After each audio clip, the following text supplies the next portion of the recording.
probably blogging about everything here, commenting things online, real time. I'm going to ask you a couple other questions here as well to explain, how stupid I am as an entrepreneur.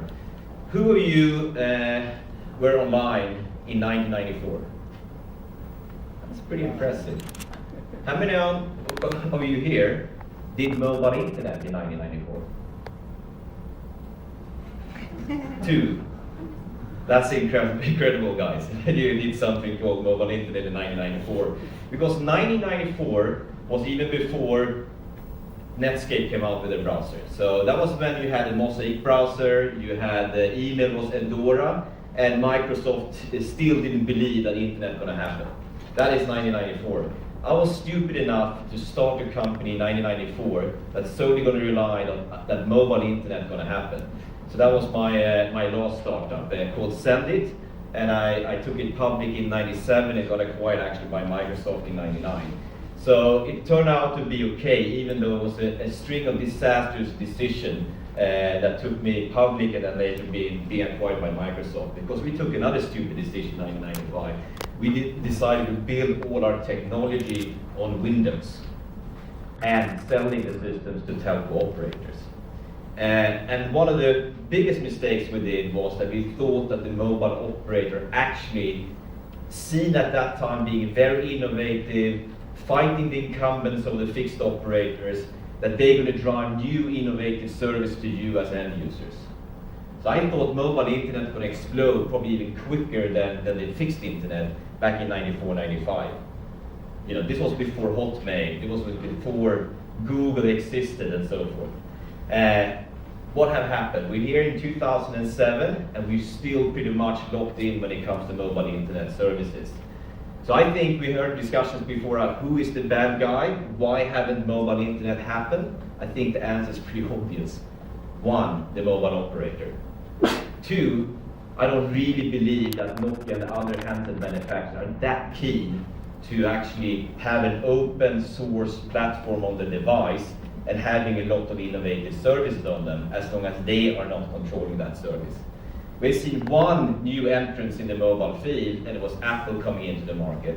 And I think it's probably only one company who's trying to be more proprietary than the mobile operator, and that's Apple. And that's the reason why they thrive with the mobile operators.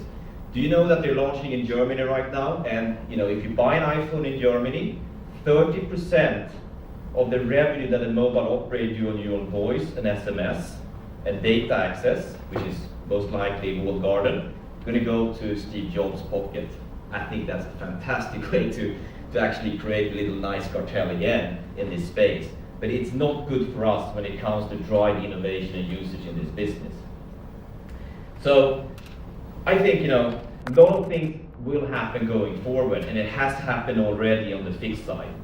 So what we see is that the internet has actually killed the telecom business on the fixed side right now. And I think that's a very encouraging thing.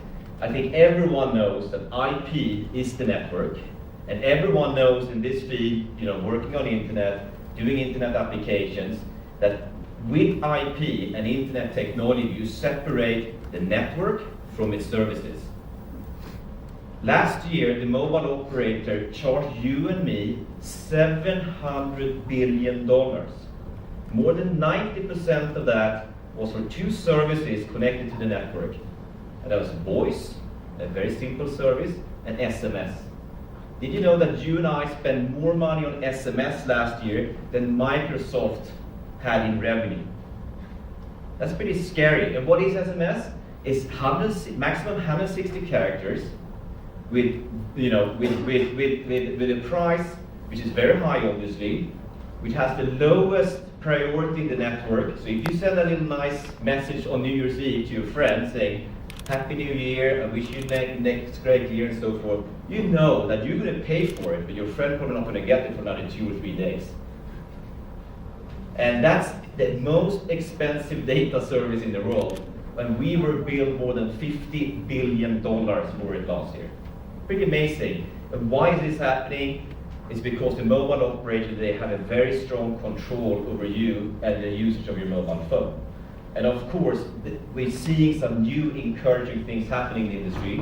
We hear like Google is actually going to try to open up the device with a new operating system. And we know that we have a lot of new frequencies that are going to come out in the industry as well. All the analog TV stations are, being shut down over the next years. It's already happening in Sweden. So there'll be a lot of new mobile bandwidth that can actually be auctioned out or actually being used by mobile internet services, where you're going to get a true mobile internet service out to your device. However, being in this business in 1994, I don't think it's going to go that quick. It haven't done so far, and you have to remember these poor mobile operators who've been profit optimizing themselves over the last decade or so. Look at Vodafone last year. They gave their shareholders a dividend of 15 billion pounds. Okay, that's your money they gave to their shareholders, and it's very difficult to say that they earned that money by being super innovative. No, they haven't been that innovative. 90% of the revenue come from voice and SMS, and most of the profit came from 3 services. SMS, as I said, and then the roaming and you making international calls on your mobile phone. So the question is,